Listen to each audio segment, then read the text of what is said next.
Voilà, vous pouvez vous présenter. Merci. Bonjour à tous. Je me présente, je suis Oumar. Pardon? Voilà, ok. Voilà, je me présente, je suis Oumar Gaye, je suis urologue à Dakar, au Sénégal. Enchanté. Tout le plaisir pour moi. Et de passage à Paris De passage à Dieppe, voilà. Je fais un stage, de FFI à Dieppe, au service d'urologie. Ok. Et je compte m'inscrire au DU. Il est venu au CETI, et il va venir s'inscrire au DU de l'année prochaine. Donc tu as fait part déjà, il faut que tu te mettes sur des listes parce que on choisira en fonction de l'ordre d'entrée. Il y a déjà des gens qui sont inscrits pour l'année prochaine. Et surtout, il s'intéresse à deux domaines. Un, l'anatomie du pénis. Donc, je l'ai mis en contact avec Jean-François tout de suite. Et il faudra qu'on en discute ensemble parce qu'il faudrait qu'on puisse faire au fer à moulin 2 ou 3 sujets. Pourquoi? Parce que je l'ai branché et lui, il est passionné à cette idée sur le problème des communications entre corps caverneux et corps spongieux. Comme on ne comprend pas bien tout, il faut, à mon avis, reprendre tout ça. Et il a déjà travaillé là-dessus. Donc, particulièrement intéressant. Et son deuxième domaine d'expertise, c'est la drépanocytose. Donc, j'ai mis cette semaine un patient sous tadalafil quotidien qui a des priapismes récidivants depuis des années. Il se fait 4, alors c'est un bon sujet parce qu'il se fait 4 injections intracaverneuses par semaine des fortiles pour lutter contre ces érections nocturnes. Donc, ça va être intéressant de voir si on peut diminuer le rythme des injections. Voilà, merci. Merci à vous. Est-ce que là, on a des injections de latex? T'as déjà fait ça? Non. Alors, est-ce que c'est faisable? Oui, c'est faisable parce que Gorm Wagner, on a fait à l'époque, c'est un des choses qu'on trouvera dans la bibliographie. Gorm avait fait au Danemark, j'ai beaucoup travaillé avec lui, c'était un professeur de physiologie, un très très grand chercheur. Et il avait fait, il y a une publication, il avait fait des injections, si je me souviens bien, de latex pour voir les communications entre corps spongieux et corps caverneux. Et ça passe, on voit des choses, parce que c'est pas évident, parce que c'est très dense le latex. Oui. C'est pas sûr que dans les petites communications, on arrive à visualiser, à faire passer le. Parce que ce qu'il faudrait faire, idéalement, ce serait d'abord voir la technique d'injection, ça on peut peut-être y arriver, mais il faudrait mettre du produit de contraste et les passer au scan. Oui. Si on avait les deux, si on avait la dissection et la reconstruction 3D au scan, on pourrait faire des choses super intéressantes. Hein. Mais tu parles de la reconstruction des sujets. On passe le sujet au scanner et on fait la même chose qu'un cavernocyte, mais sur un sujet dont on a aussi la dissection anatomique éventuellement. On n'a pas ça au fer à moulin. Non, il faut trouver un service de radio. Alors là, il faut payer le transport et puis il faut une autorisation. Je suis pas sûr que le fer à moulin il laisse sortir les pièces. Hein. Comme moi j'ai fait ça longtemps, mais la seule chose c'est que maintenant à Descartes on oublie parce que le scandale. C'est ce que tu as dit. Oui. À défaut, on peut se contenter. Lui, il a essayé à Dakar, il ne peut pas disséquer, d'après ce qu'on a. En plus, moi, je travaille beaucoup avec la faculté de Dakar et le service d'anatomie. Hein. Je leur ai vendu ma table de dissection virtuelle et je fais des zooms avec eux. Je suis très en contact avec le professeur Diaye. Ah oui, alors je l'ai eu cet après-midi au téléphone. Il va venir d'ailleurs à Paris.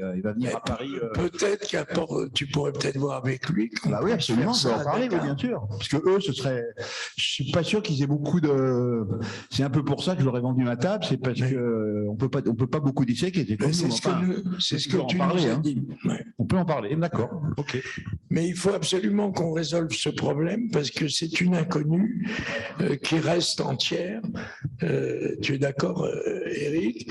Il y a des malades où on arrive à voir qu'il y a une fistule entre corps caverneux et corps spongieux et que c'est vraiment à cet endroit-là que ça se remplit. Oui, Donc, de temps en temps, Hélène les voit en écho-doppler. Ils sont vraiment, Mais les remplissages comme ça tout d'un coup du corps spongieux au cours d'un cavernoscanner, on n'arrive pas à savoir si c'est pathologique ou pas. Sauf d'autant qu'ils disparaissent au 3e temps du scanner, on ne voit plus rien. Donc c'est passé où ça Moi, j'en ai morphologiquement sur un certain nombre de cavernocytes, on voit des communications, mais la dynamique avec le remplissage, etc., ça c'est autre chose. Hein. Ouais. C'est vrai que c'est dur à interpréter. Hein. Alors, est-ce que tu as notion, puisqu'on bavarde encore, oui, bah ça va, on a le temps, est-ce que tu as notion de ce que nous avait suggéré d'ailleurs Luc lors de la réunion que tu avais organisée quand tu avais lancé ton beau livre alors il avait appelé ça scanner 4D, ce que fait Toledano, c'est ça? Toledano à Hartmann pour les tumeurs, d'après ce que j'ai compris, et où on pourrait voir quelque chose de mobile et non pas de fixe. Ça, je n'ai pas de notion de ça. Tu n'as pas de notion. Non, non. Bon, comme ils m'ont proposé éventuellement de faire, on va choisir un sujet, un patient volontaire, un cas particulièrement difficile, et puis on va... Oui, ça peut être intéressant. On va voir si on peut avancer là-dedans, parce que c'est notre limite. Hein, là. On a une parfaite étude hémodynamique, on a une parfaite étude morphologique, mais on n'a pas la dynamique de la morphologie. Ouais. Voilà. c'est-à-dire qu'il y a certaines choses que je peux affirmer de temps en temps. Mais toi, tu as plus la dynamique. Sur la dynamique, mais peut-être que les petites fuites, je suis pas du tout sûre de moi. Voilà. L'autre fois, j'ai vu une vraie fuite qui était à la base du pénis, donc en proximal. Et là, c'était évident parce que dès qu'il contractait un petit peu pour augmenter la rigidité, on voyait que tout fuyait par la base du corps spongieux. C'est-à-dire, ça, c'était évident. Voilà. Donc là c'est vraiment une vraie communication caverno-spongieuse pathologique. Sur les cavernoscanners, sur certains cavernoscanners que tu m'as fait examiner, moi je trouve qu'il y en a, mais la seule chose, c'est pas facile de bien détailler, mais je suis pratiquement sûr qu'il y en a. Hein. Est-ce qu'elles sont vraiment pathologiques? Ben voilà, quelle est leur l'existence anatomique et la pathologie, c'est deux choses différentes. Hein. Oui, c'est ça, parce qu'on a finalement on a l'impression ensemble là, avec de nombreuses analyses de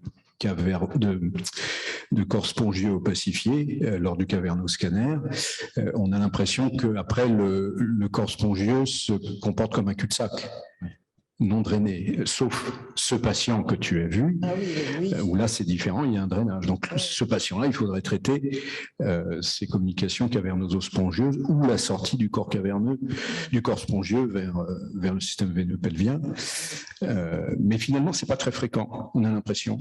Non, je suis de plus en plus méfiante moi, quand je vois, lorsque l'érection s'installe, quand je vois ce qui ressemble à une communication caverno-spongieuse, je suis très méfiante, j'attends et je regarde après si en ne bougeant pas la sonde, le corps spongieux continue à être alimenté et très souvent, ça se stoppe. D'accord. Donc, on ne connaît pas encore grand-chose là-dessus, c'est vrai. Ça sera très utile. Il faudra qu'on reprenne l'analyse de certains documents. Je pense qu'on pourra faire un zoom un jour, c'est la meilleure solution. Ou alors, je vais vous voir au cabinet. Oui. Si on reprend les documents, ça mérite quand même qu'on discute sur pas mal d'images et tout ça. Ça serait intéressant quand même. C'est un peu en préparation de l'article qui est sous roche. Je l'ai là avec moi. J'ai commencé à regarder pour le compléter, il faut le publier hein, déjà en avant. Alors, en exploration, je me demande si ces malades où on a détecté une communication, on ne va pas dire une fuite, une communication caverno-spongieuse, est-ce qu'il ne faudrait pas leur faire une spongiographie? Voilà. Parce que je vois pas la complication. Hein. C'est pas compliqué à faire. C'est pas plus compliqué à faire. Qu'est-ce que ça va t'apporter, la spongiographie? De voir si ça communique dans l'autre sens. Si on remplit dans l'autre sens. Tout dépend.